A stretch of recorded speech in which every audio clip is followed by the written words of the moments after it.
Assalamualaikum warahmatullahi wabarakatuh Kang Bro. IWB semangat banget Kang Mas, karena hari ini semua pembalap MotoGP, semua tim MotoGP sudah berkumpul di Sepang, Malaysia. Semua tim sudah melakukan pengetesan. Dan ternyata Cak, kita tahu bahwa hari ini, sekali lagi hari ini ya, semuanya sudah mengerahkan komponen-komponen baru, termasuk dari Honda dan Yamaha. Tetapi memang Aprilia yang paling nyolok. Dan juga kalau kita perhatikan Cak, hari ini yang paling getol adalah pabrikan Jepang dari Yamaha, di mana hari ini berhasil menorehkan top speed yang mencengangkan. Semuanya terkejut dan kaget bagaimana mesin YZR M1 sudah mampu jabani, bahkan mengalahkan mesin dari Ducati di Sepang, Malaysia. Confirm Cak ya, sudah bisa mengalahkan mesin Ducati walaupun ada yang lebih di atasnya lagi Cak. Tetapi secara top speed bisa kita simpulkan bahwa Luca Marmorini dan timnya yang berjumlah 6 orang di Italia sudah berhasil membuat M1 menjadi kencang banget horsepower-nya.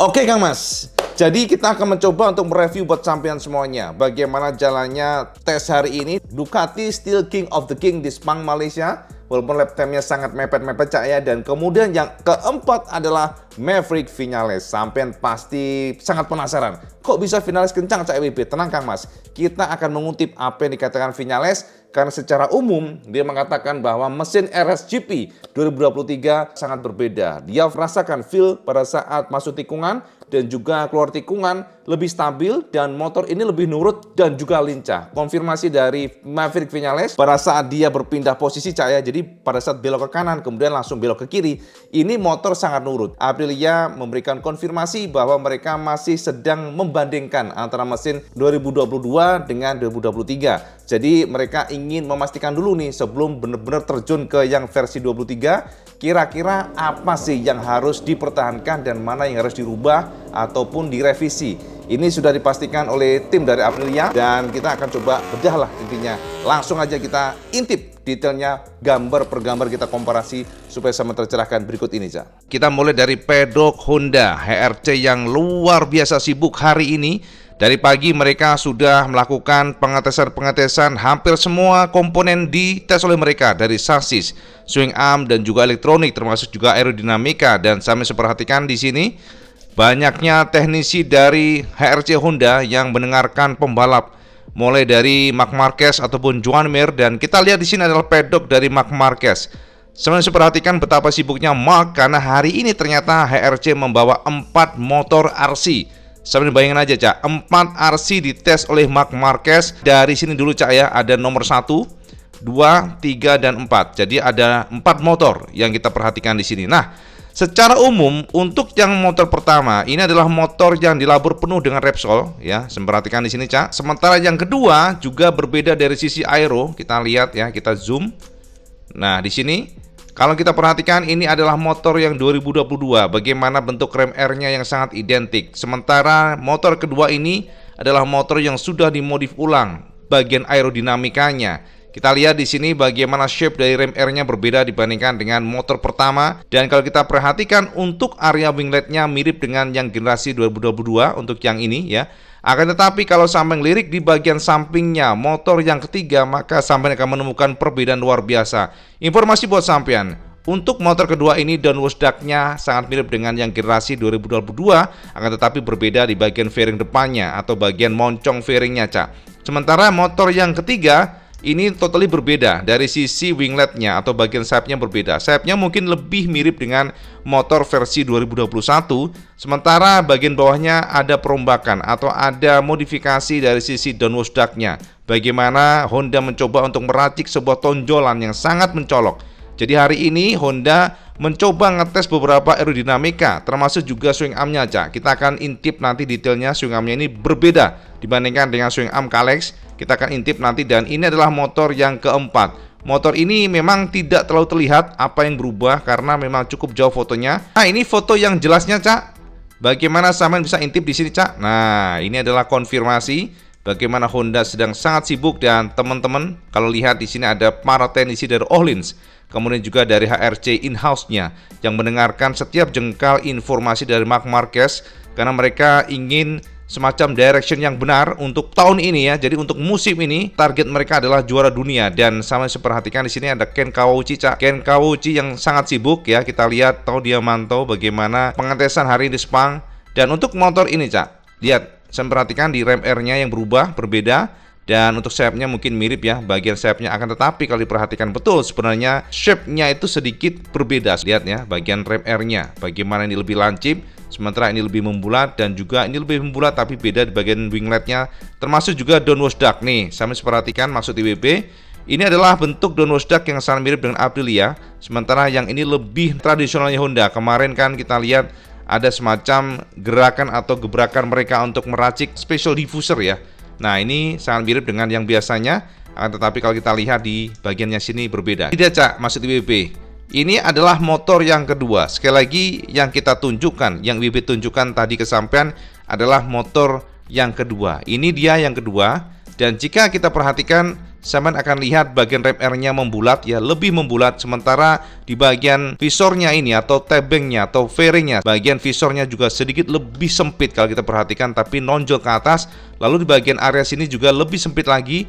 Banyak yang mengatakan sekilas mirip dengan GSX RR, tapi sebenarnya berbeda. Akan tetapi di bagian area wingletnya ini mirip dengan motor yang digunakan di tahun 2022 ya.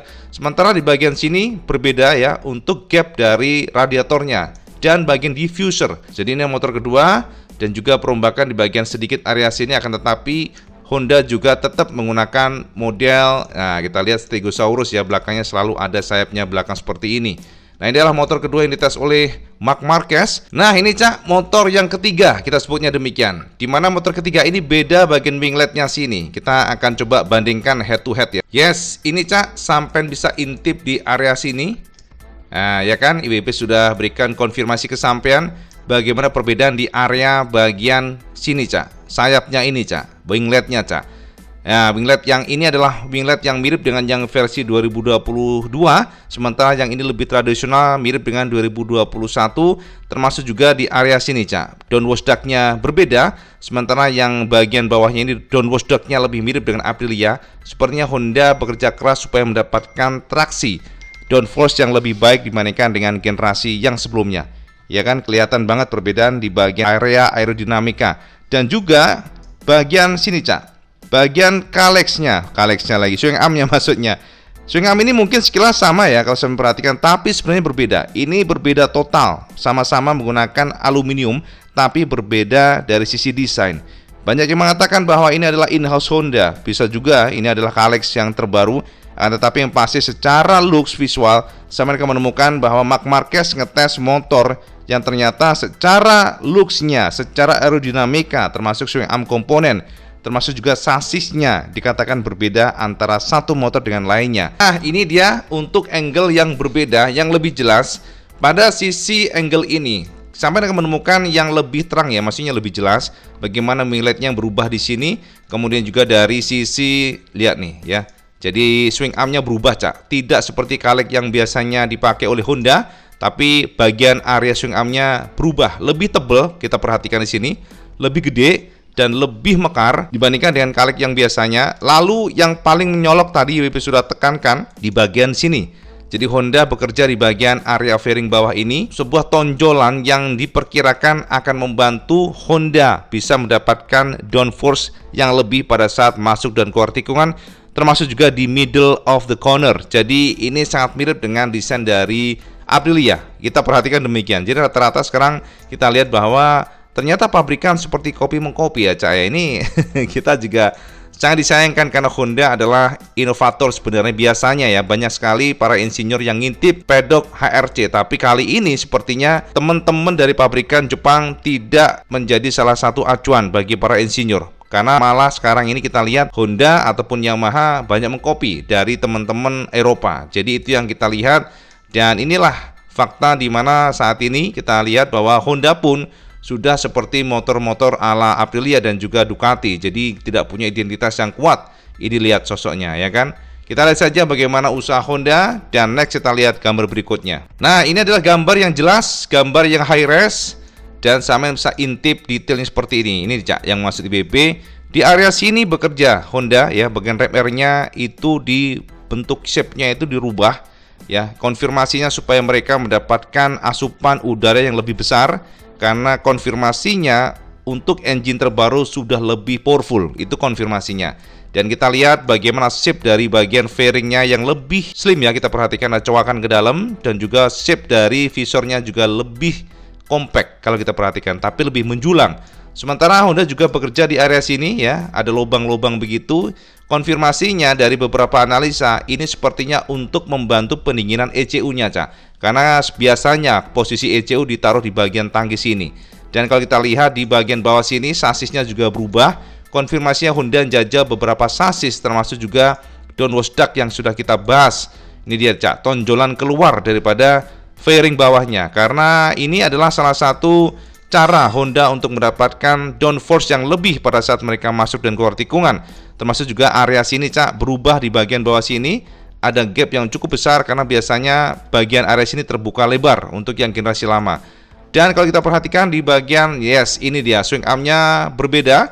Swing armnya lebih tebal, lebih besar, dan belum ada konfirmasi apakah swing arm ini diracik pula oleh Kalek, karena shape atau desainnya beda dibandingkan dengan yang dipakai oleh Honda di masa lalu.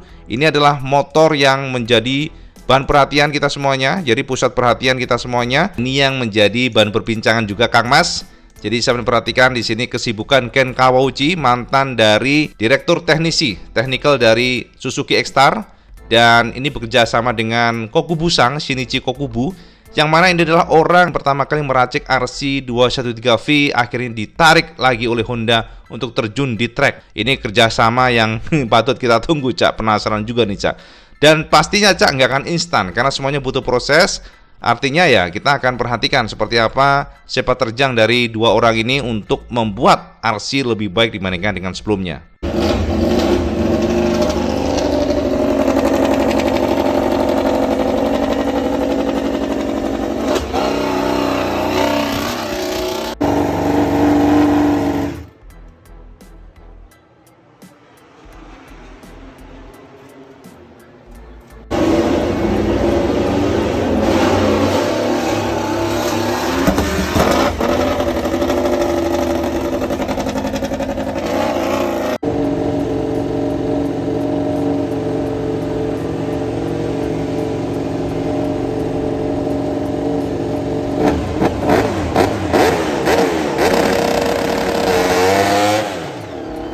Nah, ini ada sedikit pics untuk motor dari Pecco Bagnaia. Dan jika kita lihat secara kasat mata, sampai nggak akan menemukan banyak perbedaan di area depan sini, Cak. Jadi kita hanya melihat, ya ini sedikit lebar dikit aja ya bagian wingletnya. Tetapi shape daripada fairing-fairingnya juga identik. Namun kalau sama yang lirik di bagian bawah, nah ya kan, saya perhatikan nih bagaimana bentuk dari downwash duct yang tiba-tiba nongol. Dan entah kenapa Ducati sekarang juga ngopi Aprilia nih, Cak. Jadi bedanya Ducati sedikit memberikan sentuhan, ada lips di sini ya. Jadi ada semacam kayak tonjolan begitu, sirip gitu, tambahan. Jadi ini yang berbeda dibandingkan dengan Aprilia. Dan juga kalau kita perhatikan di bagian bawahnya sini, ternyata mekarnya lumayan gede ya. Jadi semua motor sekarang sudah rata-rata meracik atau menggunakan fairing dengan downwash duct di bagian bawah sini. Ini dia gambar yang jelas dari Pecco Bagnaia yang ngetes motor dengan downwash duct, dan ini dia bedanya ya. Jadi di sini ada semacam kayak lips gitu, Cak. Jadi semacam tambahan sirip. Fungsinya ya pastinya untuk mengatur sirkulasi udara. Karena semakin para pabrikan mampu mengatur aero, pasti akan memberikan impact yang positif. Dan kita belum tahu apakah fairing ini nanti akan digunakan oleh Ducati pada saat race 2023. Yang jelas hari ini mereka ngetes beberapa desain untuk fairingnya, jadi agak berbeda satu dengan lainnya. Tapi yang pasti sebenarnya mereka nggak banyak merombak, Cak. Hanya beberapa sentuhan minor seperti area di bagian fairing bawah ini, Cak, untuk yang hari ini. Nah, ini untuk Yamaha, Kang Mas ya, sangat banyak hari ini dikonfirmasi. Mereka banyak banget ngetes komponen, konfirmasi dari Meregeli.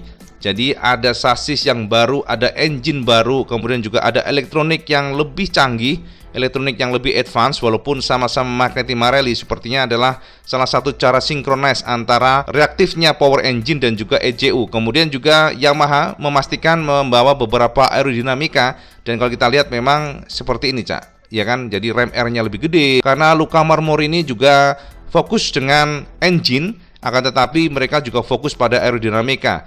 Konfirmasinya Yamaha tidak mau kehilangan kekuatan dari stability atau handling, supaya mereka masih tetap mempertahankan dengan gen DNA aslinya, walaupun top speednya lebih tinggi. Dan ini nggak mudah, karena dengan power yang lebih reaktif biasanya akan membuat motor secara kestabilan akan tergadaikan. Tapi konon informasinya Yamaha bekerja di sana dan sepertinya cukup berhasil, Cak. Kita lihat lap time-nya habis ini, Cak. Jadi informasi di sekitar pedok, Yamaha katanya mengerahkan 3 motor berbeda pada tes hari ini di Sepang, dan motor ini dites oleh Fabio Quartararo dan juga Franco Morbidelli. Motornya yang dites ini berbeda dari sasis dan juga engine.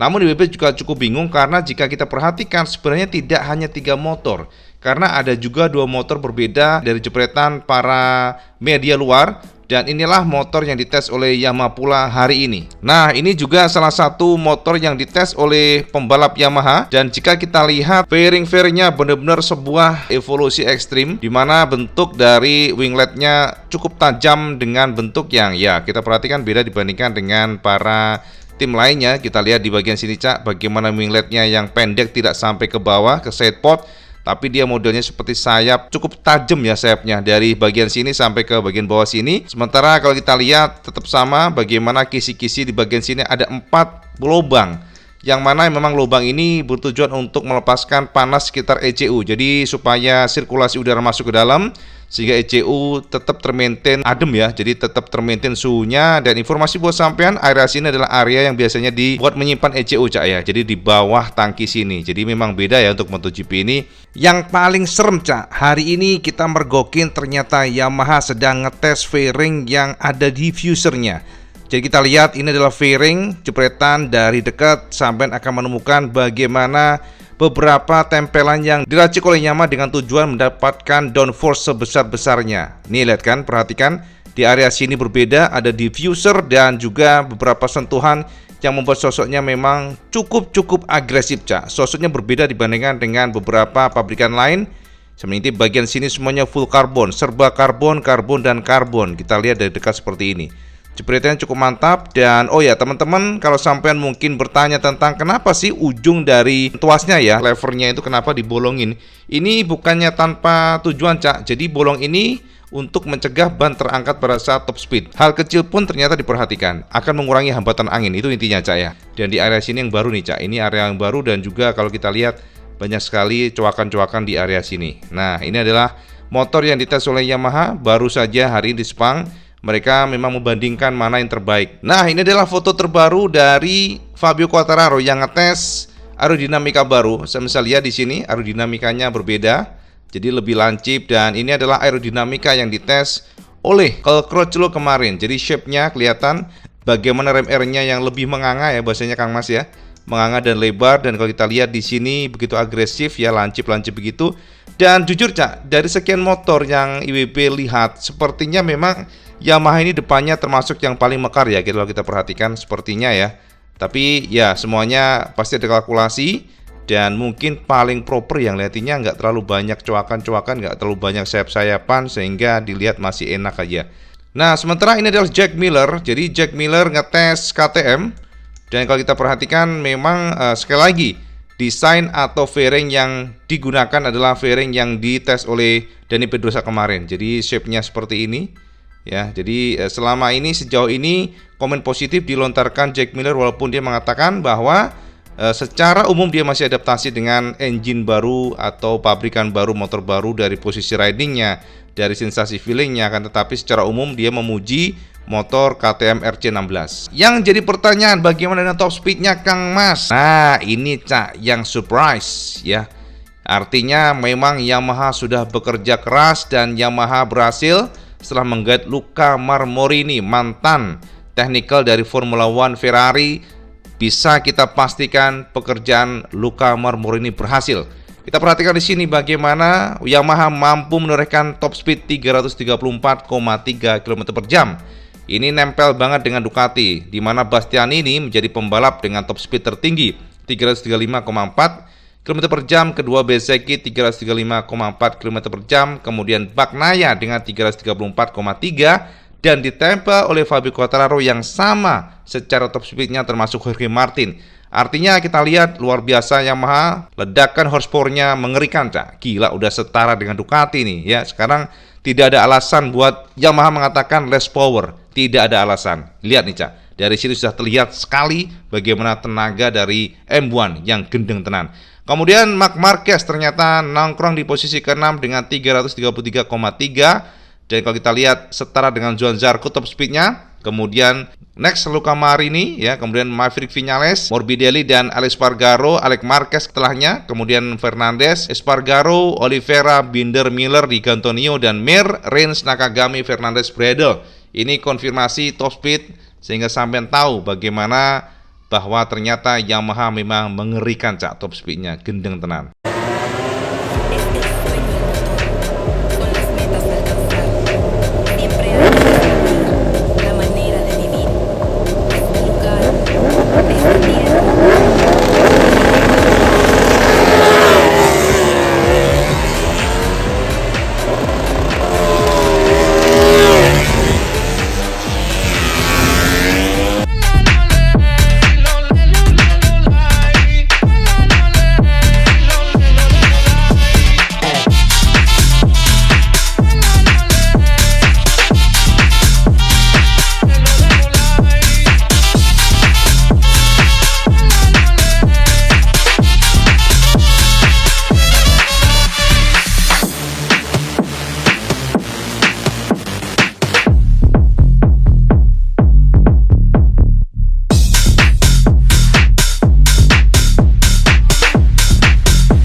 Nah, Kang Mas, wis tercerahkan buat sampean ya. Menggelegar tenan Cak. Jadi memang Yamaha banyak bekerja pada aerodinamika, dan kita juga dengar bahwa Ken Kawauchi bersama dengan Koku Busang ini adalah sosok yang meracik generasi pertama RC213V. Mereka bekerja sama, Ken Kawauchi dan juga Koku Busang. Jadi kita akan lihat seperti apa HRC, karena HRC ini memang sangat serius. Honda sekarang sudah benar-benar totally meninggalkan SC Project ataupun Aero. Terserah sampai nyebutnya gimana. Tapi yang pasti kalau kita lihat dari satelit timnya juga sudah menggunakan Akrapovic, termasuk juga tim factory Akrapovic. Jadi semuanya sudah fokus pada Akrapovic.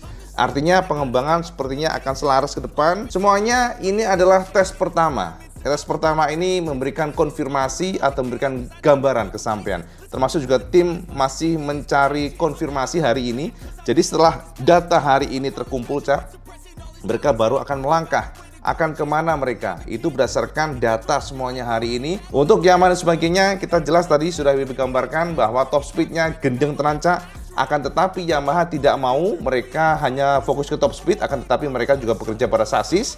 Kemudian mereka juga bekerja pada swing arm supaya stability tetap terkontrol, the best handling masih tetap dipegang oleh mereka. Oleh karena itulah mereka tidak mau sembarangan. Itu konfirmasi hari ini tes Malaysia. Dan informasi buat sampean Cak, mungkin pada 10 hari ke depan IWP nggak akan banyak upload video ya, karena IWP harus umroh. Mohon maaf jika mungkin tidak akan ada upload video cukup lama karena kita fokus ke sana ya. Semoga mencerahkan. Sekali lagi support sampean selalu menjadi hal yang memberikan semangat IWP untuk upload video-video terbaru tentang apa itu, entah MotoGP, motor baru sebagainya ya. Itu aja informasi yang benar tentang tes, dan kita lihat Yamaha memang menjanjikan, Yamaha memang bangkit. Kita lihat seperti apa nanti, dan Honda masih bekerja keras. Sementara Ducati masih still the best in the grid, at least dari kita lihat dari lap time-nya dan juga hasil hari ini. Dan kita tunggu tes MotoGP di hari kedua nanti. Semoga mencerahkan. Dan seperti biasa, kalau sampai suka video ini, semangat like, share, dan subscribe. Ojo lali sama sholat 5 waktu, karena itu yang paling penting. Assalamualaikum warahmatullahi wabarakatuh. Salam sekandos.